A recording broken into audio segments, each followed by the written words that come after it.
जिन जीवों में लैंगिक जनन पाया जाएगा, अगर हम देखते हैं इनकी बॉडी में युग्मक का निर्माण भी होता है, ठीक है, लेकिन यहाँ पर आपको याद रखना है, यहाँ पर होता है युग्मक संलयन, उन युग्मकों का संलयन भी होता है, और हमेशा जब भी युग्मकों का संलयन होता है तो उससे एक नए युग्मनज का निर्माण होता है, और वो युग्मनज वो कोशिका होती है जो आगे चल करके एक नई संतति का रूप धारण करती है। इतनी बात क्लियर? ठीक, अब चलते हैं अलैंगिक जनन, यानी कि इसके बारे में और थोड़ा डिटेल में जाने। हाँ, तो यहां पर देखोगे जनन की बात अगर हम कर रहे हैं तो जनन वह प्रक्रिया है जिसके द्वारा कोई भी जीव अपने समान संतति उत्पन्न करता है। जनन दो प्रकार के होते हैं, अलैंगिक जनन और लैंगिक जनन। अब अलैंगिक जनन और लैंगिक जनन में विभेद करते हैं, क्या क्या इनमें अंतर दिखाई देंगे। अलैंगिक जनन और लैंगिक जनन की बात करती है, ठीक है, लैंगिक जनन की बात करते हैं। सबसे बड़ा अंतर यहाँ पर यही होगा कि अलैंगिक जनन में केवल और केवल एक जीव ही भाग लेगा, अर्थात एक जीव ही आगे चल करके नई संतति का निर्माण करता है, ठीक है। तो हम ये लिख सकते हैं अलैंगिक जनन, जनन की वह प्रक्रिया है, जनन की वह प्रक्रिया है। जनन हमने बोला कोई भी जीव अपनी संतति का निर्माण कर रहा है, तो जनन की वह प्रक्रिया है जिसमें एकल जीव भाग लेता है। जिसमें क्या होगा, एकल जीव भाग लेगा, एकल जीव भाग लेता है, जीव भाग लेगा, और यही क्या करेगा, एकल जीव भाग लेगा, अर्थात एक जीव के द्वारा नई संतति का निर्माण होता है, नई संतति का निर्माण होगा, ठीक है।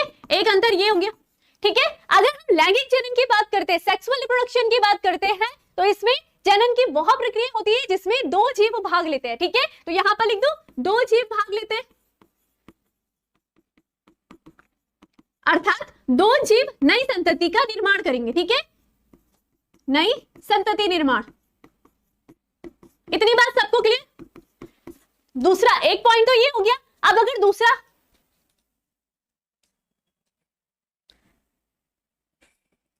कोई कहता है आवाज क्लियर नहीं आ रही है, किसी को आ रही है, आ रही है शायद मोस्टली बच्चों को,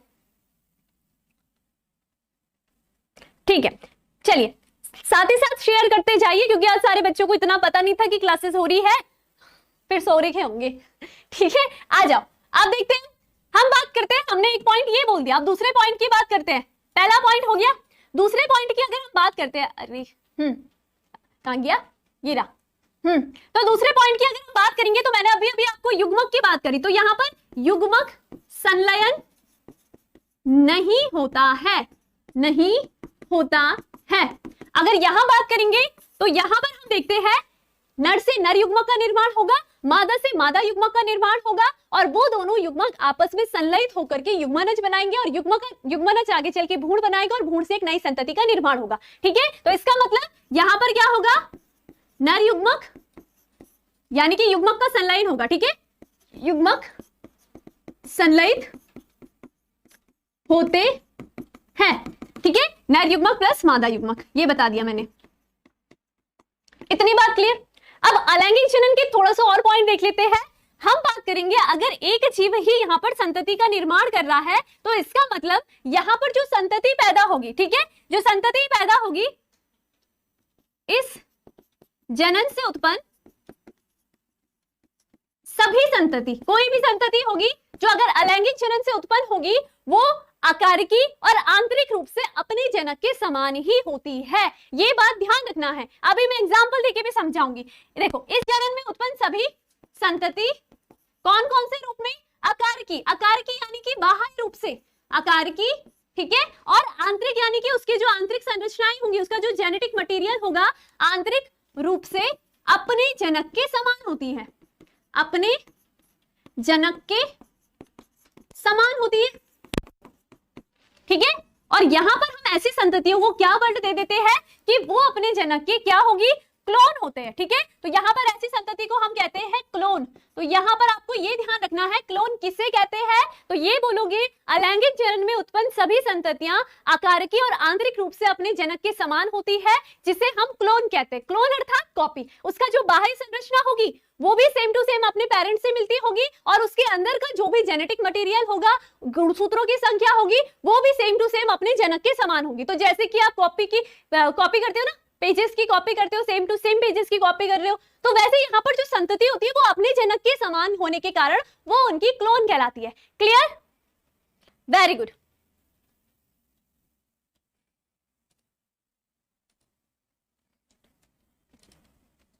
ठीक, अब आगे चलते, फिर बात करेंगे हम यहाँ पर, अगर हम बात करेंगे लैंगिक जनन में, तो लैंगिक जनन में आप सभी को पता होना चाहिए यहाँ पर युग्मकों का संलयन हो रहा है, जिस कारण जो संतति होगी उसमें नर युग्मक के जो गुणसूत्र यानी कि उसके जो जेनेटिक मटेरियल है वो भी आएगा, ठीक है, संतति में मादा युग्मक का जो जेनेटिक मटेरियल होगा वो भी आएगा। तो इस तरीके से जो संतति उत्पन्न होगी वो अपने जनक से असमान होती है, अर्थात वो सेम टू सेम जनक के समान नहीं होगी वो संतति।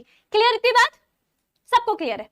हाँ, ठीक। अब चलिए आगे, तो इतनी बातें आपको ध्यान रखनी है। क्लोन क्या होता है, कहां पर युग्मक संलयन हो रहा है, कहां पर युग्मक संलयन नहीं हो रहा है, अलैंगिक जनन किसमें पाया जा रहा है, लैंगिक जनन किसमें पाया जा रहा है, ये बातें आपको ध्यान रखनी है, ठीक है। अब अगर हम देखते हैं क्लोन की बात करिए ना, तो क्लोन का एक एग्जाम्पल आप देख सकते हो अमीबा का।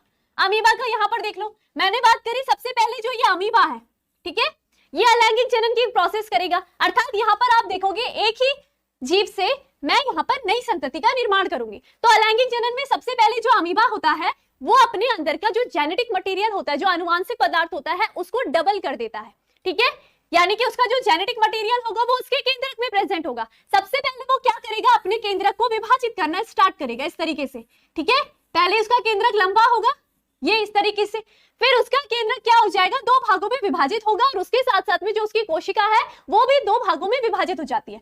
तो यहाँ पर भी क्या होगा, एक भाग यहाँ चला गया इसके केंद्र का और एक भाग यहाँ चला गया।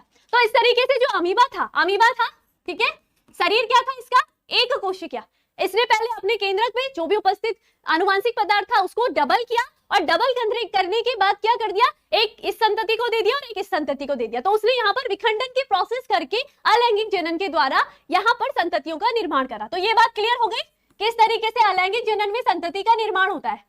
क्लियर? ठीक है, चलो अब आगे चलते हैं,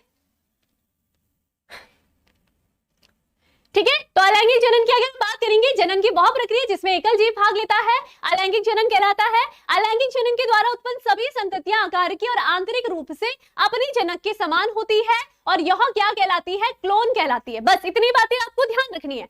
फिर आगे चलेंगे, अब बात करते हैं जो अलैंगिक जनन की विधियों के बारे में। अलैंगिक जनन सिर्फ एक ही प्रकार का नहीं होगा जो आपने अभी अमीबा में देखा, अलैंगिक जनन अलग अलग प्रकार के होते हैं। कौन कौन से? विखंडन के द्वारा होता है, मुकुलन द्वारा अलैंगिक जनन होता है, पुनरुद्भवन, बीजाणु द्वारा, फ्रेगमेंटेशन यानी कि खंडन के द्वारा, और कायिक प्रवर्धन के द्वारा।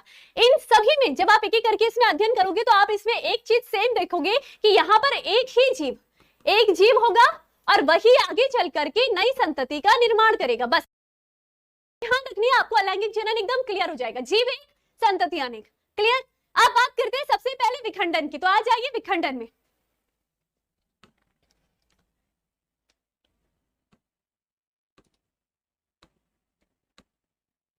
अच्छा चलिए समझ गई मैं, ठीक है। सबसे पहले आ जाते हैं विखंडन में, सब तैयार, कान खोल के सुनते रहो, अच्छे से समझ आ जाएगा, बहुत इजी है। विखंडन यानी फिजन,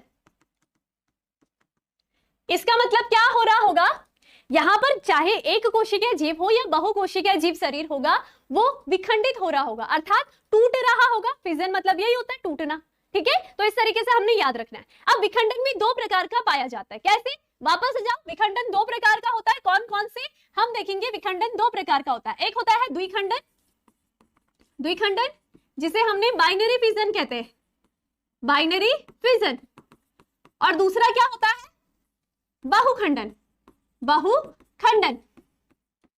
जिसे हम क्या कहेंगे, मल्टीपल फिजन।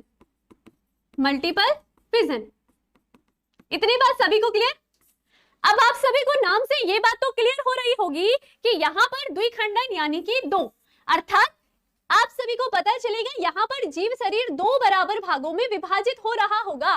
तो यहाँ पर क्या लिखोगे, दो बराबर भागों में विभाजित क्या हो रहा है, जीव शरीर, ठीक है। अब ये किसमें पाया जाएगा, ये भी ध्यान रखना। जाहिर सी बात है, जो एक कोशिकीय जीव होगा वही दो भागों में विभाजित होगा। तो हम यहाँ पर कह सकते हैं कि द्विखंडन किसमें पाया जाएगा, ये बोलेंगे जब एक कोशिकीय जीव शरीर अलैंगिक जनन द्वारा दो बराबर खंडों में विभक्त हो जाता है और वो दोनों खंड एक नई जीव का निर्माण करते हैं, इसे हम द्विखंडन कहते हैं। क्लियर? क्लियर? सबको क्लियर? ठीक है, तो इतनी बातें ध्यान रखनी है। राहुल कुमार को टाइम नहीं पता, 6 बजे आपकी डेली क्लासेस चलती है, लेकिन आपका मेंटी क्विज होने वाला है जो संडे को, उसकी वजह से आज क्लास हो गई है। और बाकी यहाँ पर एक बच्चा जिसको कभी आवाज ही नहीं आती है, उसका नेटवर्क इश्यू रहता होगा बहुत ज्यादा, और मुझे आकर के कहता है मैम आवाज ही नहीं आ रही है। ये क्या बात हुई? छत पे जाओ धूप पे बैठने, वहां से क्लास ज्वाइन करो। गुड आफ्टरनून जो बच्चे बीच में जुड़ चुके हैं, लाइक शेयर करते रहिए, शेयर करते रहिए भाई, बच्चों को पता तो है नहीं, फिर बोलोगे मैम आप ले लेते हो मुझे बताते ही नहीं हो। ठीक है, सरस्वती त्रिपाठी भी शायद थोड़ी लेट में ज्वाइन हुई है ना। टेक्निकल गुड आफ्टरनून, बड़ी जल्दी आ रहे हो। तो देखो क्लियर थी बात, द्विखंडन यानी कि दो बराबर भागों में विभाजित होता है। मेन बात क्या याद रखनी है? एग्जाम्पल। एग्जाम्पल की बात करेंगे तो यहाँ पर आपने अभी अभी अमीबा का एग्जाम्पल देखा, आपने क्या देखा? अमीबा एक कोशिकीय जीव है, ठीक है। जनक, अब एक जनक है, सबसे पहले वो अपने मटेरियल को विभाजित कर रहा है, ठीक है, उसका केंद्रक लंबा होके फिर आगे चल करके दो भागों में विभाजित हो जाता है, और भी सुंदर होता है अमीबा, ठीक है। तो ये क्या हो गई? नई संतति। तो यहां पर आप अलैंगिक जनन देख रहे हो, एक जीव और उसने ही आगे चल करके नई संतति का निर्माण कर दिया। तो ये क्या हो गया? द्विखंडन, दो भागों में विभाजित, द्विखंडन। क्लियर? बहुखंडन यानी कि बहु यानी कि बहुत सारे। इसका मतलब यहाँ पर क्या होगा? एक कोशिकीय जीव या बहुकोशिकीय सरल संरचना वाले बहुकोशिकीय जीव जब अलैंगिक जनन के द्वारा एक, दो या दो से अधिक भागों में विभाजित होते हैं तो इसे हम बहुखंडन कहते हैं। तो बहुखंडन में क्या होगा? बहुत सारे भागों में विभाजित, ठीक है। तो यहाँ पर बहुत सारे खंडों में विभाजित, खंडों यानी कि टुकड़ों में विभाजित होगा। डेफिनेशन आप लिख सकते हो, मैं आपको मुंह से भी बोलती रह रही हूँ बीच बीच में, विभाजित। अब इसका एग्जाम्पल अगर हमें याद रखना है तो एग्जाम्पल आपको हमेशा याद रखना है किसका? प्लाज्मोडियम का। प्लाज्मोडियम, ठीक है। प्लाज्मोडियम क्या करता है? प्लाज्मोडियम सरल संरचना वाला जीव है, ठीक है। इसमें एक केंद्रक पाया जा रहा है। सबसे पहले मैंने कहा ये अपने जो जेनेटिक मटेरियल है उसको डबल करेंगे, क्योंकि आगे चल करके उसने अपने जेनेटिक मटेरियल को आगे आगे पास करना है। तो ये इसके केंद्रक में यहाँ पर क्या है? जेनेटिक मटेरियल है, अपने केंद्रक को अभी ये विभाजित करेगा। तो इसने एक एक दो दो बहुत सारे भागों में केंद्रक को विभाजित कर दिया, ठीक है। अब फिर इसका यहाँ पर क्या होगा? आगे चल करके जो इसका कोशिका द्रव है वो भी विभाजित होगा और एक कोशिका द्रव के साथ एक एक केंद्रक आ जाएगा। तो इस तरीके से ये क्या हो गया? बहुखंडन। तो यहाँ पर आप जो संतति देख रहे हैं वो कितनी बन गई संख्या में? बहुत सारी नई संतति, ठीक है। और ये क्या है? जनक। तो जनक में देख रहे हैं अलैंगिक जनन, एक जीव के द्वारा अनेक संतति का निर्माण हो गया। क्लियर? बहुखंडन। चलिए आगे चलिए, आगे क्या थी? मुकुलन। मुकुल की याद रखना है, मुकुल को, मुकुलन। मुकुलन यानी कि बर्डिंग। बर्डिंग में क्या होता है? इसको देखो फटाफट। बर्डिंग क्या होती है? बर्डिंग आप देखोगे, बर्डिंग के लिए आपको हमेशा एग्जाम्पल किसका याद रखना है? हाइड्रा का। किसका? हाइड्रा का। आप देखिए हाइड्रा कैसी संरचना होती है? हाइड्रा क्या है? इस तरीके से संरचना है, बहुकोशिकीय जीव, सरल संरचना वाला। हाइड्रा में देखो यहाँ पर क्या होगा? मुकुलन में क्या होगा? यहाँ अलैंगिक जनन की वह प्रक्रिया है जिसमें जीव शरीर की आंतरिक या बाह्य सतह पर एक मुकुल निकल जाती है, एक मुकुल निकल जाती है और वो मुकुल धीरे धीरे परिपक्व होकर के जीव शरीर से अलग होकर के एक नई संतति का निर्माण करती है। क्लियर? अब मैं इसी को अपने डायग्राम से आपको पहुंचाती हूँ। देखो यहाँ पर ये हाइड्रा है, क्या है? जनक। अलैंगिक जनन में जब क्या होगा? जीव शरीर पर एक मुकुल उत्पन्न हो जाती है। तो मुकुल देखोगे कैसी बनती है? मुकुल इस तरीके से। ये क्या है? जीव शरीर है। अब ये जो मुकुल बनेगी ये आंतरिक तौर पे भी बनती है और बाह्य तौर से भी बनती है। तो यहाँ पर मैं आपको बाह्य तौर से दिखा रही हूँ। ये एक मुकुल उत्पन्न हो जाती है। ये क्या है? मुकुल, जिसे हम इंग्लिश में कहते हैं बर्ड और मुकुल। इतनी बात क्लियर? ये मुकुल धीरे धीरे परिपक्व होगी, धीरे धीरे परिपक्व होगी जीव शरीर में, ठीक है। परिपक्व होगी धीरे धीरे इस तरीके से, ये परिपक्व होगी और कुछ टाइम बाद क्या हो जाएगी?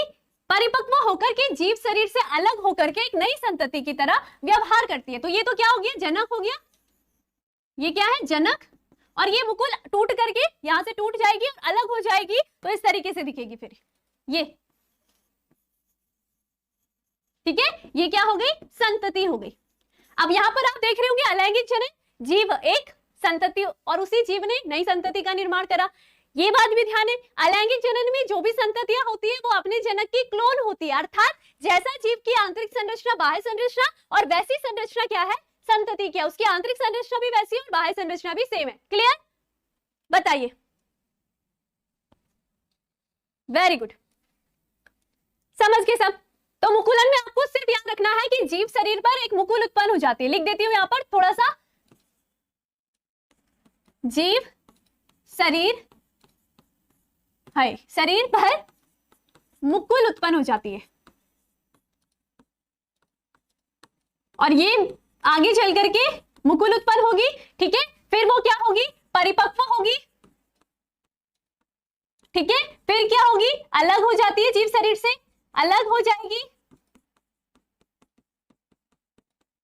किससे, जीव शरीर से, और फिर नई संतति की तरह व्यवहार करेगी, नई संतति। इतनी बात क्लियर, सबको क्लियर। ये देखो यहां पर क्या क्या है, रश्मि अपना आईडी बताओ, क्या आईडी आईडी आईडी लगाया हुआ कुछ भी,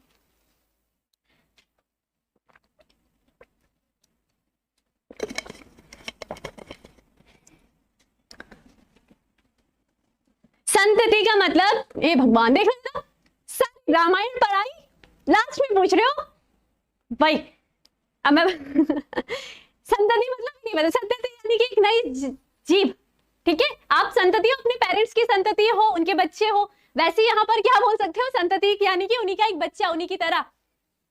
क्लियर, गुड, आगे चलते हैं, ठीक है, टाइम ज्यादा नहीं करेंगे हम वेस्ट। विखंडन हो गया है, बर्डिंग हो गया, पुनरुद्ध भवन की बात करते हैं। पुनरुद्ध भवन नाम से पता चल रहा है क्या है पुनरुद्ध भवन, कलर पुनरुद्ध भवन, पुनरुद्ध भवन। अगर बात करें इसकी इंग्लिश की तो रीजनरेशन, जनरेशन यानी कि बनाना, ठीक है, लेकिन रीजनरेशन की बात आ जाती है यानी कि पुनः निर्माण। क्लियर, पुनरुद्ध भवन यानी पुनः निर्माण हो रहा है। तो यहां पर आपको एग्जाम्पल अगर याद रखना है तो यहां आप एग्जाम्पल याद रखोगे प्लेनेरिया का, प्लेनेरिया का, प्लेनेरिया, ठीक है, प्लेनेरिया का आपको एग्जाम्पल याद रखना है। अब पुनरुद्ध भवन में क्या होता है आपको ध्यान रखना है, जीव शरीर का किसी कारणवश उसके आसपास के वातावरण के अकॉर्डिंग या किसी जीव के द्वारा उसको जब क्षति हो जाती है उसके पश्चात उसका शरीर खंडों में विभक्त हो जाएगा, ठीक है। अब वो खंड क्या होंगे वापस एक नए जीव का निर्माण करेंगे, जैसे जुम्बाजी क्या बोलते हैं, जुम्बे जी, छोड़ो नाम याद नहीं आ रहा, मूवीज में देखा आपने, हाथ कट गया वहीं से हाथ निकल गया नया, गर्दन कट गई नई गर्दन पैदा हो गई, ठीक है। लेकिन इसमें क्या होगा पुनरुद्ध भवन में आप देख रहे हो, यहाँ पर प्लेनेरिया के उदाहरण से समझ सकते हो। तो देखिए ये इस प्रकार से इसका डायग्राम होता है, ठीक है, ये क्या आपका जनक है। अब ये किसी कारण की वजह से टूट चुका है, टूट गया यानी कि इसको खंडों में विभक्त कर दो, ये लो तोड़ दिया इसको, ठीक है। टूट करके कैसा दिख रहा है ये आपको इस तरीके से, इसका सर अलग दिख रहा है, इसका धड़ अलग दिख रहा है और ये पुच्छ वाला एरिया अलग दिख रहा है ना। तो पुनरुद्ध भवन में आपको याद रखना है जो इसके टूटे हुए खंड होते हैं वही आगे चल करके, हाँ बिल्कुल एक्समैन मूवीज की तरह, वेरी गुड उनमें भी वापस जीव का निर्माण हो जाता था ना, वहां पर तो उनके अंगों का निर्माण होता था, यहाँ पर अंगों का निर्माण ना होकर के इन खंडों से एक नई जीव का निर्माण हो जाएगा, जैसे कि उसके सर से एक नया जीव बन गया, ठीक है, ये इससे बन गया, इसके धड़ से फिर एक नया प्लेनेरिया बन गया और इसके इससे क्या बन गया एक और नया प्लेनेरिया बन गया, जुम्बेजीज, है ना। छिपकली का भी देखते हो आप, तो ये क्या हो गई संतति हो गई। तो इस प्रकार आपने देखा क्या है पुनरुद्ध भवन में पुनरुद्ध पुनः निर्माण, जीव शरीर टूटा किसी कारण की वजह से और उसका तुरंत क्या हो गया उसी के यहाँ पर नई जीव का निर्माण हो गया। और साथ ही साथ में यहाँ पर आप क्या देख रहे हो, जीव शरीर अलैंगिक जनन की बात करी, उसकी संतति उसके क्लोन, समझ गए। तो यही क्या है पुनरुद्ध भवन है। फिर पुनरुद्ध भवन के बाद अगला टॉपिक आता है खंड पूटी भवन, ठीक है। अब पूटी भवन की बात करते हैं।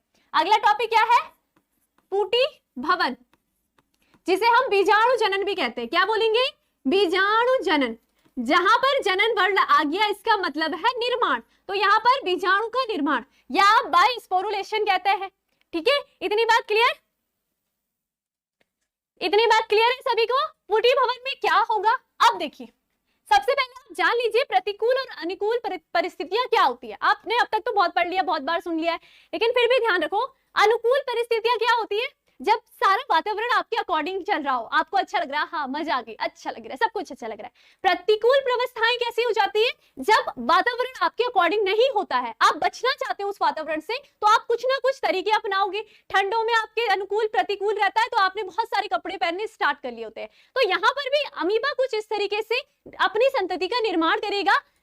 किसके द्वारा? पूटी भवन के द्वारा। ठीक है, अब देखो क्या करता है अमीबा। देखिए पूटी भवन में आप अमीबा का याद कर सकते हो एग्जाम्पल, अमीबा, और दूसरा होता है राइजोपस। ठीक है, राइजोपस, याद रखना है दोनों एग्जाम्पल। पहले अमीबा की बात करते हैं। तो जब वातावरण, देखो अमीबा कहां रहता है? पानी में रहता है, याद रखना है, पानी पानी पानी हो गई। ठीक है, ये अमीबा है, यहां पानी में बड़ा। अब देखिए वातावरण, इसका जो अमीबा का वातावरण है वो अभी कैसा है? प्रतिकूल परिस्थितियां चल रही है यहाँ पर, उसके अकॉर्डिंग नहीं चल रही है, प्रतिकूल परिस्थितियां चल रही है। ठीक है, प्रतिकूल परिस्थितियां चल रही है। अब वो क्या करेगा अमीबा? जब उसके वातावरण में प्रतिकूल परिस्थितियां चल रही होती है तो वो क्या करेगा? वो अपने बाहर कवर, परत बनाना स्टार्ट करता है, कवरिंग करना स्टार्ट करता है। ठीक है, 3 लेयर का निर्माण करता है ये अपने चारों ओर। तो इस तरीके से ये अपने चारों ओर प्रतिकूल वातावरण में 3 लेयर का निर्माण करता है। 1, 2 और ये क्या है? 3 है। इतनी बात सबको क्लियर? 3 लेयर का निर्माण करता है, यानी कि जो ये कहलाती है 3 लेयर, ये कहलाती है त्रिस्तरीय पूटी। ये लेयर को हम क्या कहते हैं? पूटी, या इंग्लिश में सिस्ट भी कहते हैं। इतनी बात क्लियर? ठीक है, अब इसका केंद्रक अंदर है। अब ये चाहता है भाई क्या पता मैं अंदर मर जाऊं, तो आगे मेरी संतति के अस्तित्व को कौन बनाएगा? तो इसलिए ये क्या करता है? ये लगातार अपने केंद्र को विभाजित करता रहता है। ठीक है, और साथ ही साथ अंदर ही अंदर क्या कर रहा है? ये इस तरीके से बीजाणु बनाने स्टार्ट करता है, अर्थात अपने ही केंद्र को और कोशिका द्रव को विभाजित करते करते बहुत सारी संख्या में, जब तक प्रतिकूल परिस्थिति रहेगी, ये बाहर तो अलैंगिक जनन नहीं कर सकता, लेकिन अंदर ही क्या कर रहा है? बहुत सारे बीजाणु का निर्माण कर रहा है। ठीक है, ये क्या है? बीजाणु है। इतनी बात सभी को क्लियर? जो ये बीजाणु होते हैं इन्हें हम कहते हैं अमीभाव। क्या बोलेंगे हम? अमीभाव। ठीक है, इतनी बात क्लियर? अब जैसे आगे चल करके, अब ऐसा तो नहीं है ना कि जल की अवस्था हमेशा प्रतिकूल रहेगी, कभी तो अनुकूल होगी। जब यहाँ पर अनुकूल वातावरण आ जाता है, जल का क्या हो गया? अनुकूल वातावरण आ गया, यहाँ पर सब अनुकूल परिस्थितियां आ गई, अनुकूल परिस्थितियां। ठीक है, जैसी अनुकूल परिस्थितियां आएगी, इसके बाहर की लेयरिंग टूट जाती है। ठीक है, इसके बाहर की लेयर क्या हो जाएगी? टूट जाएगी। ठीक, इस तरीके से अब अंदर कैसी स्थिति पैदा हो रही होगी? अगर हम देखें, अरे यार, अंदर इस तरीके से स्थिति पैदा होगी। ये लेयर है, ठीक है, 1, 2, 3, और अंदर इस तरीके से यहाँ पर उसने लगातार विभाजन करा अपने कोशिका द्रव, और अपना इस तरीके से ये संतति इस तरीके से बन रही है, अंदर बीजाणु का निर्माण कर दिया, अमीभाव बन गए हैं इतने सारी संख्या में, ये इस तरीके से विभाजित हो रहा है। जैसे अनुकूल परिस्थिति आएगी, ये फटेगा। ठीक है, ये फटेगा तो इस तरीके से सारे जो बीजाणु होंगे वो बाहर रिलीज हो जाएंगे वाटर में, और ये नए अमीबा का निर्माण करेंगे। ये बीजाणु क्या करेंगे? आगे चल करके ये नए अमीबा का निर्माण करेंगे। तो ये क्या हो गई? नई संतति। तो इस तरीके से बीजाणु के द्वारा नई संतति का निर्माण होता है। तो यहाँ पर आप देखोगे ये जनक था और यहाँ पर संतति थी। जनक अमीबा ने अपने बाहर पूटी का निर्माण करके अंदर बीजाणु का निर्माण करा। जब अनुकूल परिस्थिति आई, ये त्रिस्तर टूट गया और सारे बीजाणु जल में फैल गए, और फिर इन बीजाणु से आगे चल करके अमीबा का निर्माण हुआ। यही क्या कहलाया? हमारा पूटी भवन। क्लियर? पूटी का निर्माण, पूटी भवन। क्लियर? सबको क्लियर? इजी है। अब राइजोपस की अगर मैं बात करूं तो राइजोपस का भी देख लो। राइजोपस का यहां पर दिखाती हूं। ठीक है, राइजोपस की बात करेंगे। देखो राइजोपस, ये भी याद रखना, प्लांट, एक प्लांट है ये। ठीक है, ये भी ध्यान रखना आपने। अब देखो राइजोपस में क्या होगा, इस तरीके से ये भूमि में है, ये एक संरचना है। ठीक है, ये राइजोपस है। जब प्रतिकूल परिस्थितियां आएगी तो ये राइजोपस यहां पर इस तरीके से इसके बीजाणुधानी है। ठीक है, बीजाणुधानी है। इस बीजाणुधानी में बहुत सारे बीजाणुओं का निर्माण करेगा। तो यहां पर ये भी क्या करता है? बहुत सारे बीजाणु का निर्माण करता है। ठीक है, इस तरीके से ये प्रतिकूल परिस्थितियों में कर रहा है। जैसे अनुकूल स्थितियां आ जाएगी, इसके अकॉर्डिंग वातावरण आ जाएगा, ये बीजाणुधानी फट जाती है, ये बीजाणुधानी इस तरीके से फट जाएगी तो इसका मतलब क्या होंगे, सारे बीजाणु बाहर आ जाएंगे, ठीक है। कुछ बीजाणु क्या होंगे, वहीं भूमि में गिर जाएंगे, ठीक है, और कुछ हवा के द्वारा किसी और स्थान पर चले जाएंगे। अब जो बीजाणु वहां गिर गए वो यहीं से क्या करेंगे, एक नई संततियों का निर्माण करना स्टार्ट करेंगे, उन बीजाणु से नई संतति का निर्माण हो जाएगा, ठीक है। और जो बीजाणु कहीं और भूमि में जाके गिर गए वो वहीं से अपना नया संतति निर्माण करेंगे। तो यहाँ पर आपने देखा जनक, और इससे क्या हो गई, संतति का निर्माण हुआ, किसके द्वारा, बीजाणु के द्वारा। तो इसलिए हम इसे कहते हैं पूटी भवन। क्लियर इतनी बात, किस तरीके से यहाँ पर राइजोपस ने पूटी भवन के द्वारा नई संतति का निर्माण करा। इन दोनों में कॉमन बात अलैंगिक जनन है। क्लोन आपको नजर आ रहे हैं, जो संतति है वो अपने जनक के समान है, संतति अपने जनक के समान है। साथ ही साथ पर यहाँ पर क्या दिख रहा है आपको, और क्या दिख रहा है, बस एक जीव के द्वारा संतति का निर्माण हो रहा है। क्लियर, क्लियर हो गया। क्लास कब से चलती है, क्लास आज 2:30 बजे चली है, लेकिन हमेशा क्लास शाम 6 बजे चलती है, ठीक है। मोस्टली बच्चे कह रहे हैं आ गया समझ में, इजी है, ठीक है। इसके बाद खंडन की बात करते हैं, तो खंडन में वापस याद रखोगे क्या, खंडन की बात करते हैं।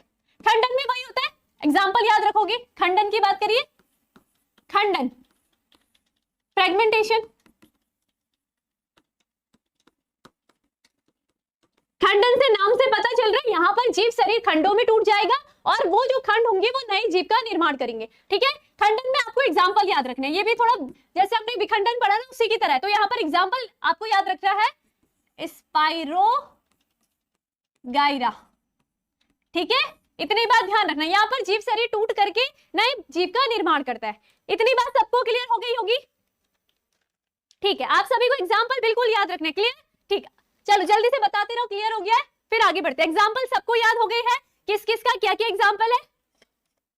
हैंड रिटन नोट्स कहाँ मिलेंगे, हमारे टेलीग्राम ग्रुप में मिलते हैं आपको, साइंस दीवाने विद्याकुल में,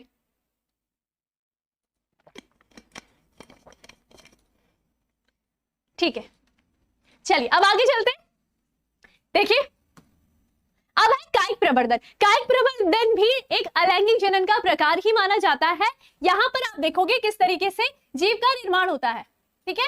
कायिक प्रवर्धन में पौधे के कायिक भाग, पौधे के कायिक भाग के द्वारा, कायिक भाग जो कि क्या होता है, जड़ होता है, तना होता है और पत्ती, पर्वसंधि, बहुत सारी चीजें होती है और भी बहुत सारी चीजें होगी, कायिक भाग होंगे, ठीक है, जो एक नई जीव का निर्माण कर सकते हैं। तो यहाँ पर लिखेंगे पौधे के कायिक भाग के द्वारा नई संतति के निर्माण की क्रिया को हम कायिक प्रवर्धन कहते हैं, यानी कि वेजिटेटिव प्रोपगेशन कहते हैं।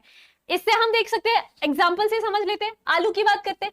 आलू आपने देखी आंखें प्रेजेंट होती, अरे ऐसी तो आंखें होती है। आलू देखा आप सभी ने, बहुत टाइम रख दोगे तो उसमें से आपको आंखें झांकने लग जाती है ना, तो उसमें इस तरीके से आंखें बननी स्टार्ट हो जाती है, देखा ही होगा आपने, व्हाइट व्हाइट, ठीक है। आलू क्या है, जल्दी बताओ, आलू क्या है, जड़ है, तना है, पत्ती है, कमेंट करके बताओ क्या है आलू, जिसका आंसर आता है पहले बताइए, बताइए। पिछली क्लास का नहीं मिला था, अरे उसकी स्टोरी सुनाती हूं मैं आपको। क्या हुआ था, पिछला वाला जो मेंटी था ना, वन शॉट वीडियो जो हमने सेकंड चैप्टर का लिया था, अब बताते हैं कितना ज्यादा मेरी मेहनत वहां पर असफल रह गई, यही बोल सकती हूँ, बर्बाद चली गई, पानी में बह गई। क्या हुआ था पिछली बार कि आप सबके बहुत सारे बच्चों के कमेंट आए थे कि मैम जी वो वीडियो का आप हमें वो दे दीजिए, पीडीएफ दे दीजिए। लेकिन उस टाइम पर क्या हुआ, जैसे क्लास खत्म हुई है ना, 5 साढ़े 5 जितने बजे भी खत्म हुई क्लास, उसके बाद क्या हुआ, यहाँ पर हम उसको अरेंज करने लग गए थे पीडीएफ फॉर्म में कि अब बच्चों को भेजने वाले होते हैं। लेकिन जैसे ही उसको अरेंज करने लगे थे तब तक गई लाइट, जैसे लाइट चली जाती हो तो ये यहाँ पर जो ये बोल्ड मास्टर है ना, ये बंद हो जाते हैं, और अगर बंद हो गई तो इसके अंदर, इसका जो अंदर का मटेरियल होगा, जो मैंने हाथ से लिखा होगा वो सारा गायब, बस उसमें ये बच जाता है, जो हेडिंग लिखी है ना वही रह जाता है, और लिखा हुआ सारा गायब। फिर क्या भेजती मैं, तो फिर उन बच्चों को हर किसी को कमेंट में आंसर तो दे नहीं सकती थी कि ऐसा हो गया, सारी मेहनत में पानी चला गया है। तो आपने जो जो पढ़ा होगा, जिसको नोट्स चाहिए वो एक बार वीडियो देख करके थोड़े थोड़े बना लेना, समझ गए। तो ये चीज हो गई थी, बहुत सारे बच्चों के कमेंट आए, मैम दे दो दे दो दे दो। तना है, तना, जो गलत कह रहे हो आप, जो जड़ कह रहा है, तना है, आलू क्या है, तना है, कंद, ठीक। चलिए अब आपको पता है, समझ गए? तो यहाँ पर आपको ये बता देती हूँ कि वहां पर आपको जो पीडीएफ नहीं मिला था उसका रीजन यही रह गया था। आप परेशान मत होना, आप ही बनाते रहना। ठीक है, अब देखिए, अब ये आंखें जो आपको झांकती है, अगर आपने उस आलू को उठा करके कहीं पर खेत में बो दिया ना, वो आंखों को बो दिया, तो आप देखोगे कुछ समय के पश्चात उससे नए आलू बनने स्टार्ट हो जाते हैं, बहुत सारी संख्या में नए आलू बनने स्टार्ट हो जाते हैं। ठीक है, तो इसी को हम क्या कह रहे हैं, पौधे के कायिक भाग के द्वारा नई संतति के निर्माण की क्रिया को हमने अलैंगिक जनन, और अलैंगिक जनन का कौन सा प्रकार, कायिक प्रवर्धन, हमने उसे बोला है। इतनी बात सबको क्लियर? इसके और एग्जाम्पल आप याद सकते हो?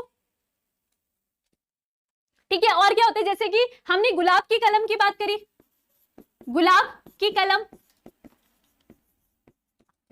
अंगूर होते हैं, अंगूर की जो बेल होगी, ये सभी क्या होंगे, कायिक प्रवर्धन के द्वारा नई संतति का निर्माण करते हैं। अर्थात आपको ऐसी जरूरत नहीं पड़ेगी आप पर्टिकुलर एक बीज लेके आओ, उससे फिर नए पौधे का निर्माण करो। आप क्या कर सकते हो, पौधे के ही कायिक भाग को काट करके, जड़ को काट के, कमल को, कलम को काट करके, तने के भाग को काट के या पत्ती के भाग को काट करके ही सीधा मिट्टी में डालोगे, उससे नई संतति का निर्माण हो जाएगा। ये क्या देखा आपने, जीव एक है, जनक एक है, और नई संतति का निर्माण होगा। और ये भी देख रहे हो, अलैंगिक जनन में जो भी जनक के समान, जो भी जनक है उसी के समान संतति पैदा हो रही है। क्लियर?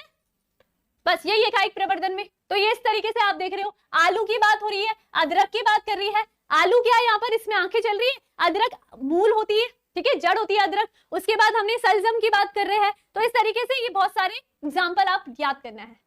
बताओ, इतनी बात क्लियर? अब आगे चलते हैं। अब आगे क्या है आपका, अब बीजाणु की बात आती है। आपको बीजाणु दे रखे कौन कौन से, मैंने पिछली क्लास में भी बताया, आपके पास दो प्रकार के बीजाणु होते हैं। एक होते हैं चल बीजाणु, जिन्हें आप कहते हो जूस्पोर, ठीक है, और दूसरा होता है अचल बीजाणु। दूसरा क्या होगा, अचल बीजाणु, या आप कहते हो उसको कोनोडिया। पहले अचल बीजाणु लिख देती हूं, अचल बीजाणु। इसमें आप देखोगे किसको, कोनोडिया को। अब ये कोनोडिया वैसे पढ़ा तो आपने 11th में भी है, जो कि फंजाई ग्रुप के साथ का था, ठीक है, उसमें देखते हो आप जब अलैंगिक जनन की प्रोसेस पढ़ते हो। अब देखो, बीजाणु दो प्रकार के होते हैं, एक चल बीजाणु होते हैं और अचल बीजाणु होते हैं। ठीक है, चल बीजाणु आप सभी को याद रखना है, चल बीजाणु अर्थात जो चल सकते हैं, ठीक है, जो क्या कर सकते हैं, चल सकते हैं। अभी बीजाणु यानी कि जो अभी हम बीजाणु बना रहे थे ना, इतने सारे बीजाणु बना रहे थे, वो चल बीजाणु बन रहे हैं या अचल बीजाणु बन रहे हैं। उसे हम देखते हैं कि वो चल है कि अचल है। चल होगा इसका मतलब वो चल सकते हैं, ठीक है, और चलने के लिए उसमें एक संरचना पाई जाती है जिसे हम कहते हैं फ्लैजिला। फ्लैजिला क्या है, एक धागेनुमा संरचना, धागेनुमा संरचना पाई जाती है जो कि उसको मूवमेंट करने में सहायता करती है ना, मूवमेंट। पैरामीशियम सब में देखा आपने, मैंने एक चैप्टर भी पढ़ाया था आपको, ठीक है ना। तो देखो, अब इसमें आपको एग्जांपल याद रखना है, मेन क्या है, एग्जांपल याद रखना है। क्या होगा, याद रखोगे, क्लेमाइडोमोनास। क्या है, क्लेमाइडोमोनास, इसका एग्जांपल है। किस तरीके से दिखते हैं ये, आपकी बुक में इस तरीके से संरचना बन रखी है, ये क्लेमाइडोमोनास है, ये इस तरीके से, और इनके ऊपर ये इस तरीके से ये संरचना बन रखी है धागेनुमा, जिसे हम कहते हैं फ्लैजिला। और यही फ्लैजिला जो होते हैं, ये इनको आगे चलने में मदद करते हैं। ये ऐसे ऐसे ऐसे मूवमेंट करते हैं जिससे कि ये आगे मूवमेंट करते हुए आगे बढ़ते हैं। क्लियर? फिर उसके बाद हम कोनोडिया की बात करते हैं। कोनोडिया में मैंने लिखा है वो अचल है। इसका मतलब क्या हो जाएगा, उनकी अगर आप संरचना देखते हैं, वो एक ही स्थान पर बैठे रहते हैं, एक ही स्थान पर रहेंगे, इस तरीके से उनकी ये संरचना है, ठीक है। उनकी संरचना में जो ये जो गोल गोल संरचना होती है, इसको ही हम कहते हैं कोनोडिया। क्या बोलेंगे हम इसको, कोनोडिया। अब देखिए यहां पर क्या होगा, ये कोनोडिया है, अचल है, साफ पता चल रहा है। ये कोनोडिया ही यहीं पर विभाजित होंगे, यहीं पर जनन करेंगे और यहीं पर क्या करेंगे, एक नई संतति का निर्माण करेंगे, या तो टूट करके गिर जाएंगे नीचे और इसी से फिर एक नए कोनोडिया का निर्माण हो जाएगा, नई संतति का निर्माण हो जाएगा, ठीक है। लेकिन अगर हम चल की बात करते हैं, चल करके अलग अलग जीवों में जा सकते हैं, तो ये क्या होंगे, चल बीजाणु की श्रेणी में हम इनको रखते हैं। कोनोडिया अगर हम एग्जाम्पल की बात करते हैं तो पेनिसिलियम, क्या होगा, पेनिसिलियम, देखा ये आपने पेनिसिलियम, ये इसका एग्जाम्पल है, ठीक है।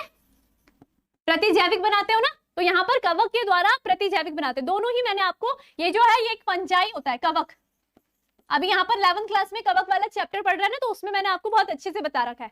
इतनी बात क्लियर सबको? ठीक, क्लियर? हिंदी पढ़ाओ, चल भी जाणू और अचल भी जाणू, हिंदी में यही बोलते हैं इसको, हिंदी पढ़ाओ। अच्छा, हिंदी सब्जेक्ट को पढ़ाओ वो भी कभी पढ़ाऊंगी। ठीक है, वेरी गुड। अब आगे चले, एग्जाम्पल आपको याद रखना है।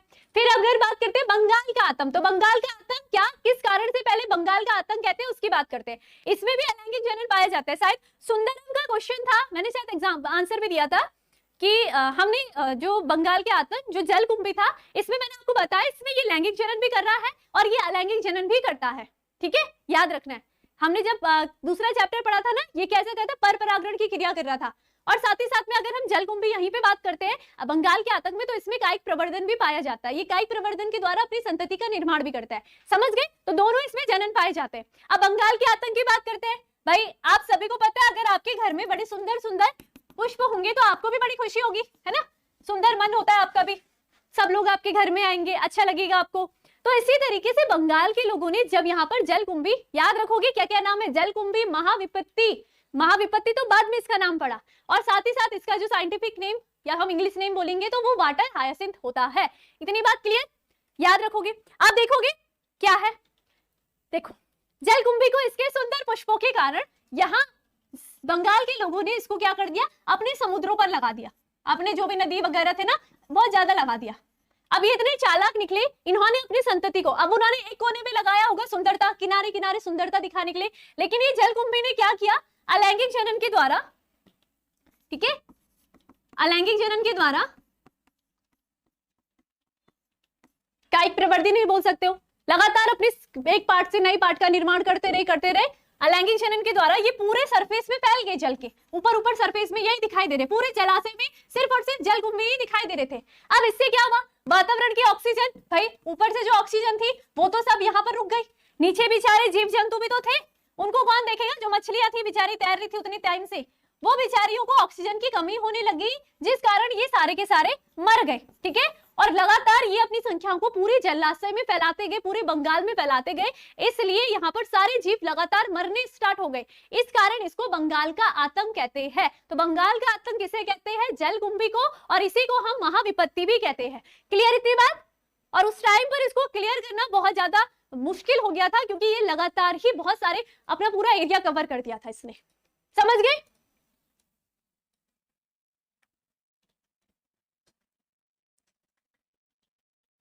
बिल्कुल बिल्कुल, सोनी पांडे ने तो पूरा आंसर लिख दिया है।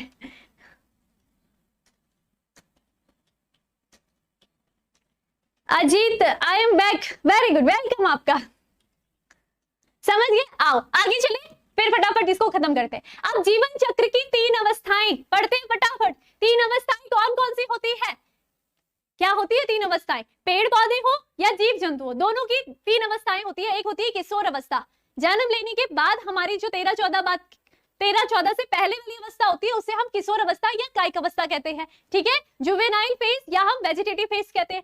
उसके बाद आती है हमारी प्रजनन अवस्था। प्रजनन अवस्था वह अवस्था होती है जब जीव के अंदर ये क्षमता हो जाती है कि वो एक नए जीव का निर्माण कर सके, अर्थात प्रजनन अवस्था में जो भी जीव होगा वो अपनी जनन क्षमता को विकसित कर लेता है। उसके पश्चात आती है जीर्णावस्था, यानी कि वह अवस्था जब जीव शरीर की जो भी अंदर की क्रियाएं होती है वो धीरे धीरे क्षीण होने लग जाती है।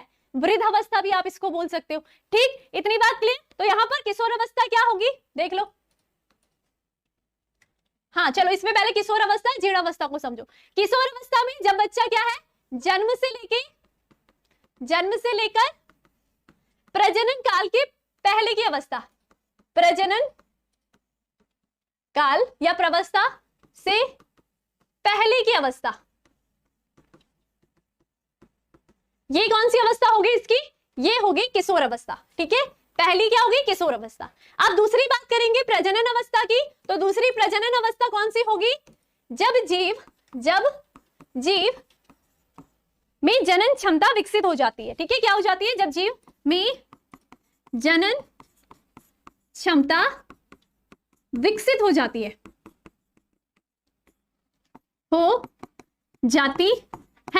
अर्थात अर्थात वहां नई संतति का निर्माण कर सकता है। ठीक है, इतनी बात क्लियर। इसके बाद फिर आगे चले, तीसरी अवस्था कौन सी आ गई? जीर्णावस्था। जब जीव शरीर की सभी उपापचय क्रिया धीरे धीरे क्षीण होने लग जाती है और उसके पश्चात वो मृत्यु गति को प्राप्त हो जाता है। तो यहां पर क्या होगा? जब जीव शरीर की सभी उपापचय क्रियाएं धीरे धीरे क्षीण होने लगती है। ठीक है, धीरे धीरे क्षीण होने लग जाती है।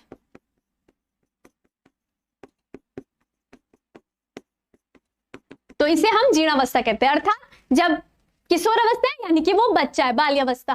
पौधों में भी इसको हम कायिक अवस्था कहते हैं। नन्हा पौधा है, अभी वो जड़ आई है, उसका तना निकलेगा, उसकी पत्तियां निकलेगी, तब तक क्या है? उसकी किशोर अवस्था है। ठीक है ना।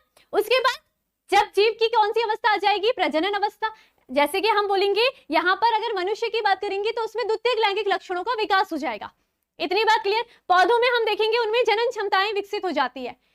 इतनी बात, परागण वाली क्रिया होनी स्टार्ट हो जाती है, नए पौधे का निर्माण हो जाएगा। अर्थात हम ये कह सकते हैं जब पौधे में फल लगने स्टार्ट हो जाएंगे तो वो उनकी प्रजनन अवस्था है।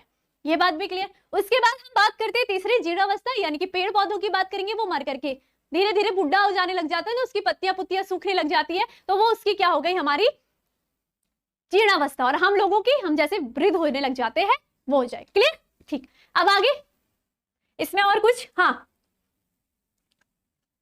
अब यहाँ पर आपको एक और बातें पढ़नी है। किसकी? मेन है, हम प्रजनन अवस्था की बात कर रहे हैं, जनन की बात कर रहे हैं, तो इसमें प्रजनन अवस्था ही मेन होगी। ठीक है, प्रजनन अवस्था ही मेन है। तो प्रजनन अवस्था में अपने पादपों में पढ़नी है और जंतु में पढ़नी है। अगर हम पेड़ पौधों की बात करेंगे, ठीक है, सबसे पहले हमने पेड़ पौधों की बात करी, पेड़ पौधों की बात करी, तो इनकी प्रजनन अवस्था भी अलग अलग होती है। एक होती है मोनोकॉर्पिक, ठीक है, दूसरी होगी पॉलीकार्पिक। अब देखिए, प्रजनन अवस्था अर्थात वो संतति का निर्माण कर रहा होगा। ठीक है, पेड़ की बात करें, मोनोकॉर्पिक नाम से पता चल रहा है, मोनो यानी कि एक, अर्थात जब क्या होंगे, हम ये बोल सकते हैं इसके अंतर्गत ऐसे पेड़ पौधे, ऐसे पुष्प आएंगे जो अपने जीवन काल में केवल एक बार ही पुष्प देते हैं। जनन की क्रिया करेंगे, एक बार ही पुष्प और फल देंगे, और उसके पश्चात फिर ये इनका जीवन ऐसे निरस जाएगा। ठीक है, तो यहां पर हम बोलेंगे कि जो मोनोकॉर्पिक होंगे, ऐसे पौधे जो अपने जीवन काल में, जीवन काल अब आपको समझाने की जरूरत तो नहीं है, अपने जितना उसका जीवन काल होगा, जब तक वो जन्म लिया उसके तक, वहां से लेकर के उसकी मृत्यु गति तक, उस अपने जीवन काल में केवल एक बार ही पुष्प देते हैं, केवल एक बार ही पुष्प देते हैं। ऐसे पौधों को हम कहते हैं मोनोकॉर्पिक। क्लियर इतनी बात? अब देखिए, मोनोकॉर्पिक में अगर हम एग्जांपल देखें तो आपने देखा होगा आपके घरों में गेहूं, धान, ये सब उगाए जाते हैं, है ना। एक टाइम में ये फसल उगाएंगे, उसके बाद जैसे क्या होगा, उसका जीवन काल चलना स्टार्ट हो जाएगा। जब से वो होगा उसका जीवन काल चलना स्टार्ट हुआ। अब वो इस पीरियड के बीच में केवल एक बार ही फूल देते हैं, ये भी देखा आपने। और लास्ट टाइम पर जब उसमें गेहूं लग जाएंगे, आप उसको काट दोगे, यानी कि उसका जीवन काल खत्म, और उसने अपने पूरे जीवन काल में केवल एक बार ही पुष्प दिया है। इसे हम क्या कहेंगे? मोनोकॉर्पिक। उसी प्रकार धान की बात भी करो, धान आपने उगाया, उसका जीवन काल 6 महीने का होगा ज्यादा से ज्यादा, उसके बाद उसको काट दोगे, उसने एक ही बार पुष्प दिया है और वो मर गया, और उसके बाद क्या हो गया? वो एक ही बार उसने, यानी कि मोनोकार्पिक बन गया। क्लियर इतनी बात? बताइए। हाँ बिल्कुल, बहुत सारे बच्चे आंसर भी दे रहे। हाँ बिल्कुल विनोद, मेंटी क्विज में आएगा। लाइक कहाँ गए बच्चों के? मतलब मैं बोलती नहीं हूँ ना, इसका मतलब आते ही नहीं है। कोई बात नहीं, समझ गए सबके साथ क्या होता है? केवल एक बार। अगर एग्जाम्पल की बात करेंगे, एग्जाम्पल याद रखोगे, धान, गेहूं, और क्या बोल सकते हैं? बांस की बात करते हो। अरे बांस का जीवन काल तो बहुत बड़ा होता है, लेकिन ये अपने पूरे जीवन काल में सिर्फ एक बार ही पुष्प देते हैं, जब वो थोड़ा सुंदर दिख जाता है, लेकिन पूरे जीवन काल वो बेचारा अपनी जिंदगी अकेले ही गुजारता है। इतनी बातें ध्यान रखनी है। ठीक है, एग्जाम्पल आपको ध्यान रखने हैं, कौन कौन सा? गेहूं, धान, और यहाँ पर साथ ही साथ आपकी बात करेंगे बांस की। अब पॉलीकार्पिक की बात करते हैं। पॉलीकार्पिक इसका ठीक ऑपोजिट, यानी कि पॉली यानी कि ऐसे पेड़ पौधे जो अपने जीवन काल में बार बार पुष्प देते हैं। ठीक है, तो यहां पर क्या होंगे, जीवन काल में बार बार पुष्प देते हैं, बार बार पुष्प देते हैं। जैसे आपने अपने घरों में देखा, आजकल गर्मियों में देखते हो, हर गर्मी आने का आप वेट करते हो, क्योंकि क्या खाने होते हैं आपको, आम खाने होते हैं। तो आप देखते हो अपने घर के सामने पेड़ होंगे तो वो बार बार पुष्प देते हैं। एक गर्मी चली गई, उसके बाद फिर अगली गर्मी जब आएगी तो वो अपने पुष्प लगाने स्टार्ट कर लेते हैं। तो इस तरीके से उनके जीवन काल में, अब ऐसा तो नहीं ना आम का पेड़ ने एक बार पुष्प दिया और आपको फल दे दिया और उसके बाद वो मर गया, ऐसा हुआ कभी नहीं हुआ ना। वो बना रहता है लगातार, जब तक वो बूढ़ा नहीं हो जाएगा वो अपने पुष्प को देता रहेगा, आपको मीठे फल मिलते रहेंगे। जब वो बूढ़ा हो जाएगा, उसकी जीर्णावस्था आ जाएगी, फिर वो मर जाएगा। तो यहाँ पर हमने देखा पॉलीकार्पिक के अंतर्गत कौन कौन से आ जाएंगे, आम आएंगे, सेब आ जाएंगे। ठीक है, तो एग्जाम्पल क्या हो जाएगा, आम और सेब। इतनी बात क्लियर? हाँ बिल्कुल, मेंटी यहीं से आने वाला, इसलिए तो लेके आई हूँ वन शॉट वीडियो। चलो भाई, संख्या को लगातार बढ़ाते रहो, लाइक को भी बढ़ाते रहो और फिर आगे बढ़ते रहते हैं हम, समझ गए? वेरी गुड, बहुत सारे बच्चे आंसर भी दे रहे हैं। तो ये आपको ध्यान रखना है। अब हम बात करते हैं, ये तो हो गई पेड़ पौधों की बात। जीव जंतुओं की अगर हम प्रजनन अवस्था की बात करेंगे तो जीव जंतु में क्या आ जाता है, अरे पेज छूट गया क्या, नहीं, हम जीव जंतु की बात करते हैं। अब जीव जंतु की प्रजनन अवस्था की बात करते हैं, जीव जंतु। ठीक है, क्या बात कर रहे हैं हम, उनकी प्रजनन अवस्था की बात। एक नाव काट दो, चलो, प्रजनन अवस्था की बात। ठीक, अब देखो क्या हो रहा है, ध्यान से देखो। जीव जंतुओं में भी जीव जंतु अलग अलग प्रकार के पाए जाते हैं, जिनके प्रजनन काल के टाइम पर किसी किसी जीवों में मध्य चक्र स्टार्ट होता है और किसी किसी जीवों में रज चक्र स्टार्ट होता है। क्लियर? अब ये क्या होता है, मध्य चक्र और रज चक्र। मध्य चक्र जिसको हम एस्ट्रस साइकिल कहते हैं, ठीक है, और रज चक्र जिसे हम मेंस्ट्रुअल साइकिल कहते हैं। इतनी बात क्लियर? बताओ, दो साइकिल पाई जाती है जीव जंतुओं के प्रजनन काल में। एक ऐसे जीव आएंगे जिनकी बॉडी में रज चक्र चल रहा होगा, एक ऐसे होंगे जिनके जीवों काल में मध्य चक्र चल रहा होगा। अब देखिए, अगर हम मध्य चक्र की बात करते हैं तो मध्य चक्र के अंतर्गत ऐसे जीव आएंगे, ऐसे जीव जो एक विशेष समय पर ही नए जीव का निर्माण करते हैं,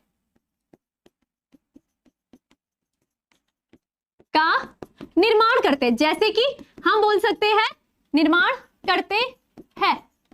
ठीक है, जैसे अगर हमने बात करी कुत्ते की बात करी, बिल्ली की बात करी, आपने देखा कुत्ता और बिल्ली के बच्चे एक सीजन में होते हैं, अर्थात ऐसे जीवों को हम सीजनल प्राणी भी कहते हैं।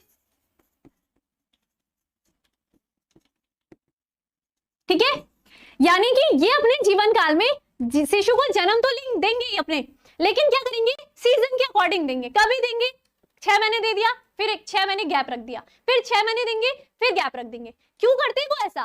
क्योंकि उनके जनन मार्ग में एक हम बोल सकते हैं हार्मोन परिवर्धन चलता रहता है। ठीक है, इनके जो जनन मार्ग होगा, इनका जो अंडाशय होता है, इसमें कुछ हार्मोन का चेंजेस होना स्टार्ट हो जाता है, जिस कारण यहाँ पर जो मध्य चक्र प्रदर्शित करते हैं, उनके शरीर पर मेंस्ट्रुअल साइकिल की जगह कौन सी साइकिल चलती है, एस्ट्रस साइकिल चलती है। क्लियर?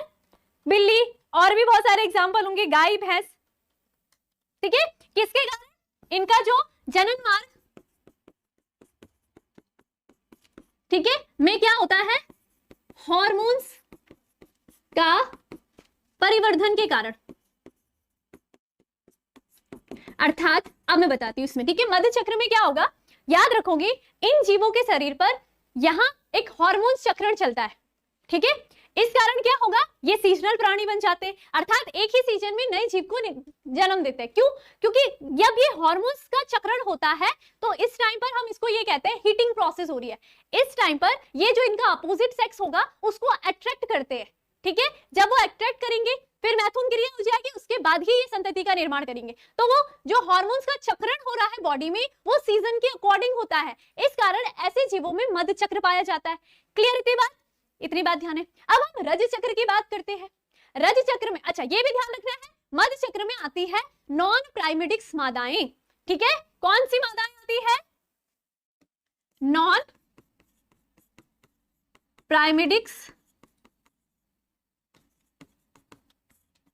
मादाएं, जो कि मनुष्य के समान नहीं दिखती है। इस तरीके से याद करो, जो भी जीव मनुष्य के समान नहीं दिखते हैं उन्हें हम नॉन प्राइमेडिक्स में डाल देते हैं। इतनी बात क्लियर? अब रज चक्र की अगर हम बात करेंगे, इसमें वो सभी जीव आते हैं जो मनुष्य के समान दिखते हैं, जिन्हें हम प्राइमेडिक्स मादाएं कहते हैं। क्या बोलेंगे हम इनको? प्राइमेडिक्स मादाएं। आप बताओ भाई, आपकी शक्ल का कौन कौन दिखता है जीव? बंदर दिखता है, कपी, मानव, ये सब किस में आते हैं? प्राइमेडिक्स मादाओं में। कौन कौन सा? कपी, बंदर, मनुष्य। ठीक है, इनमें क्या पाया जाता है? रज चक्र पाया जाता है। बात करेंगे रज चक्र की, तो रज चक्र क्या होता है? तो याद रखोगे, रज चक्र जिन भी मादाओं में पाया जाता है उनके शरीर पर ये क्षमता होती है कि वो पूरे 12 मंथ में, पूरा 12 मंथ बनाओगे, ठीक है, पूरा 12 मंथ बना, 12 मंथ में उनकी बॉडी में शिशु को जन्म देने की क्षमता रहती है। क्यों रहती है? क्योंकि उनके देखो, उनकी बॉडी में प्रत्येक माह अगर रज चक्र हो रहा है तो इसका मतलब उसके कुछ टाइम बाद 14वें दिन तक वहां पर ओव्यूलेशन की क्रिया भी होगी। ठीक है, तो ये हर माह होगी। हर माह क्या हो रहा है? ओव्यूलेशन, अंडोत्सर्ग की क्रिया होती है। अर्थात ये जो मादाएं होती है ये प्रत्येक माह शिशु को जन्म देने के योग्य बन जाती है। अर्थात अगर यहाँ पर कोई मैथुन क्रिया हो गई जनवरी माह में, तो अर्थात यहाँ पर मैथुन क्रिया हो गई, अंडाणु शुक्राणु से निषेचित हो गया, उसके पश्चात एक नया शिशु के बनने की क्रिया शुरू हो जाएगी और वो बनते बनते बनते 9 माह लग जाएंगे। अगर निषेचन क्रिया हो गई तो फिर उस बीच में ये मत रखना कि वो भाई फरवरी माह में भी निषेचन की क्रिया करके शिशु को जन्म देगी। उस टाइम पर गैप हो जाएगा और 9 मंथ तक वो क्या करेगी? एक शिशु को जन्म दे सकती है। इतनी बात सबको क्लियर हो गई है? हाँ हाँ बिल्कुल राजन, बिल्कुल ठीक है। तो यहाँ पर देखो, अब इनमें अंदर क्या है? यहाँ पर मैंने कहा जो मध्य चक्र होता है, यहाँ पर हार्मोन्स रिलीज होता है, जिसके कारण जो मेल सेक्स होगा वो अट्रैक्ट होता है। इतनी बात क्लियर? अगर हम बात करेंगे रज चक्र में, तो यहाँ पर रक्त का स्त्रवण होता है, प्रत्येक माह रक्त का स्त्रवण होता है। ये प्रोसेस तो अब आप पढ़ चुके हो, है ना? तो यहाँ पर क्या होगा? रक्त स्त्रवण। अगर हम जनन की प्रोसेस पढ़ रहे हैं तो जनन में याद रखना है, रज चक्र की मादाएं हर महीने शिशु को जन्म देने योग्य बन जाती है। ठीक है, बात अलग है कि निषेचन की क्रिया अगर फरवरी में हुई तो उसका पूरा बीच का प्रोसेस रुक जाएगा, 9 मंथ तक लगते हैं ना एक शिशु को बनने में, लेकिन हर महीने वो उनमें ओव्यूलेशन की क्रिया के कारण वो जन्म दे सकती है। इसी अकॉर्डिंग अगर मध्य चक्र की देखें तो ये सीजनल प्राणी है। सीजन में जब इनके हार्मोन्स रिलीज होगा, सीजनल वाइज होगा, उस टाइम पर ही ये मेल सेक्स को अट्रैक्ट करेंगे, उसको हम हीटिंग प्रोसेस कहते हैं, और तब जाकर के एक नए जीव का निर्माण करेंगे। क्लियर? समझ गए? आगे अब ये वाली बात तो ध्यान रखनी है। अब चलते हैं लैंगिक जनन की घटनाओं में। हम आ गए हैं लैंगिक जनन की घटनाओं के अंतर्गत। ठीक है, लैंगिक जनन की घटनाएं क्या होती है? सबसे पहले अगर लैंगिक जनन की बात मैंने करी थी तो हमने क्या पढ़ा था? जब 2 जीव मिल रहे हैं, है ना, 2 जीव थे, नर और मादा, इनके युग्मक मिले, उसके पश्चात एक नई संतति का निर्माण हुआ। तो युग्मक संलयन की क्रिया को हम क्या कहते हैं? निषेचन कहते हैं। ये सभी को पता है। निषेचन में क्या होगा? लैंगिक जनन के अंतर्गत आएगा, तो यहां पर नर युग्मक प्लस मादा युग्मक का निर्माण होगा। अब आप ये नहीं सोचते हो आखिर ये युग्मक आए कहां से है? तो ठीक इससे पहले एक प्रवस्था आती है जिसे हम कहते हैं निषेचन पूर्व प्रवस्था। निषेचन पूर्व प्रवस्था, ठीक है, यानी प्री फर्टिलाइजेशन। Pre fertilisation. अब देखिए इस प्रवस्था में क्या होगा? इस प्रवस्था में 2 काम होते हैं। एक तो जो ये हम युग्मक की बात कर रहे हैं, इनका निर्माण होता है, जिसे हम युग्मक जनन कहते हैं। ठीक है, क्या बोलते हैं? युग्मक जनन। जहां पर जनन वर्ड लग जाता है उसका मतलब होता है निर्माण करना। युग्मक जनन यानी कि गैमेट, तो गैमेटोजेनेसिस। ठीक है, इतनी बात क्लियर? दूसरा क्या होगा? अब ये युग्मक तो बन गए, लेकिन आखिर ये इतने पास आ कैसे रहे? आखिर ये संलयित हो रहे तो कुछ तो कर रहे होंगे, चलने की प्रोसेस कर रहे हैं या उड़ने की प्रोसेस कर रहे हैं, उसे हम कहते हैं स्थानांतरण। अर्थात इन दोनों में से एक तो अपनी जगह को चेंज कर रहा होगा, तो इसे हम कहते हैं युग्मक स्थानांतरण। युग्मक स्थानांतरण। तो जब युग्मक का निर्माण हो गया, नर युग्मक मादा युग्मक, स्थानांतरण यानी कि एक युग्मक दूसरे युग्मक के पास चला गया, बहुत क्लोज आ चुके हैं, और फिर उसके पश्चात निषेचन यानी कि उनका संलयन हो जाएगा। अब संलयन के बाद क्या होता है तो उसको हम पढ़ते हैं किसमें, निषेचन पश्य अवस्था में, निषेचन पश्य प्रवस्था या अवस्था में या पश्य घटना में, ठीक है। और इसमें हम क्या देखेंगे कि जब मादा युग्मक और नर युग्मक आपस में संलयित हो गए तो आगे संतति क्या बनी, युग्मनज बनेगा, ठीक है, यानी कि जाइगोट बनेगा, और फिर आगे चल करके जाइगोट क्या बनाएगा, भ्रूण को बनाएगा, ठीक है, यानी एम्ब्रियो बनेगा। इतनी बात सभी को क्लियर, बताइए क्लियर,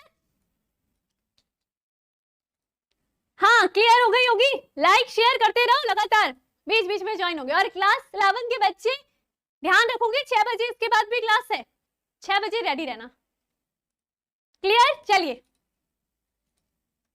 ठीक ठीक, सबको क्लियर है। साउंड प्रॉब्लम सबको होती है क्या, या फिर ऐसे ही बोलते हैं ये बच्चे, उनके घर से नेटवर्क इश्यू हो गया है। हाँ चलो समझ गए ना इतनी बातें। तो यहाँ पर लैंगिक जनन की घटनाएं होती है, लैंगिक पूर्व, निषेचन और निषेचन पश्चात। लैंगिक पूर्व में युग्मक निर्माण, युग्मक स्थानांतरण, निषेचन, निषेचन होगा, निषेचन पश्चात, निषेचन के बाद क्या बन रहा है उसके बाद यहाँ पर होती है। आगे चलेंगे। अब देखिए युग्मक का निर्माण की अगर हम बात करते हैं,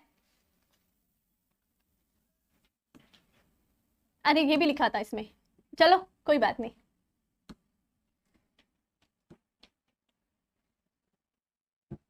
निषेचन पूर्व घटनाएं, युग्मक का निर्माण और युग्मक का स्थानांतरण, ठीक है।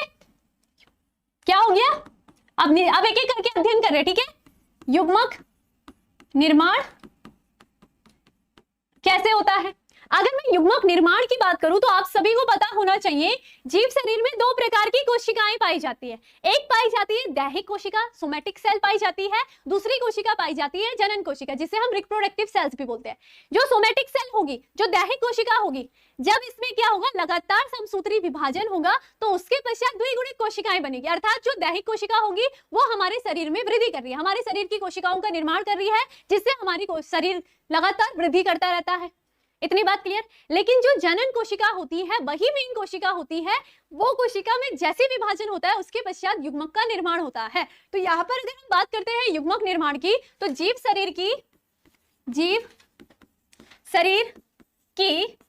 जनन कोशिका रिप्रोडक्टिव सेल्स, याद रखोगे, जनन कोशिका में कोशिका विभाजन,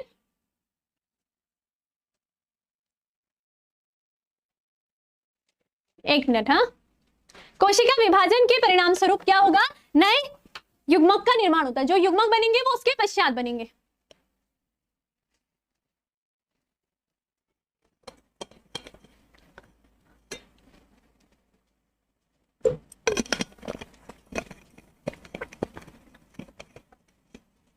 आप उसको इवेंट बिफोर फर्टिलाइजेशन बोलो या आप उसको प्री फर्टिलाइजेशन, पोस्ट फर्टिलाइजेशन बोलो, बात एक ही है, ठीक है।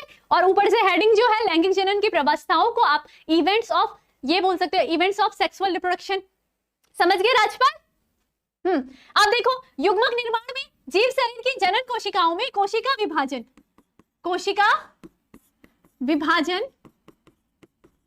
के परिणाम स्वरूप युग्मक का निर्माण होता है, युग्मक का निर्माण होता है। और याद रखोगे युग्मक को इंग्लिश में गैमेट बोलते हो, ये भी ध्यान रखना, कभी कभी इंग्लिश दे दिया तो वो भी ध्यान रखोगे, निर्माण होता है। तो यही प्रोसेस क्या कहलाएगी, युग्मक जनन कहलाती है। अब युग्मक जनन आप सभी को पता है, आपने जब फूल वाला चैप्टर पढ़ा, सेकंड चैप्टर पढ़ा पुष्प पादपों में लैंगिक जनन की बात करी थी, तो वहां पर युग्मक निर्माण हो रहा था। किस तरीके से हो रहा था, लघु बीजाणुधानी थी, उसके अंदर जो कोशिकाओं थी उनमें पहले समसूत्री विभाजन हुआ, फिर जो एक कोशिका थी पराग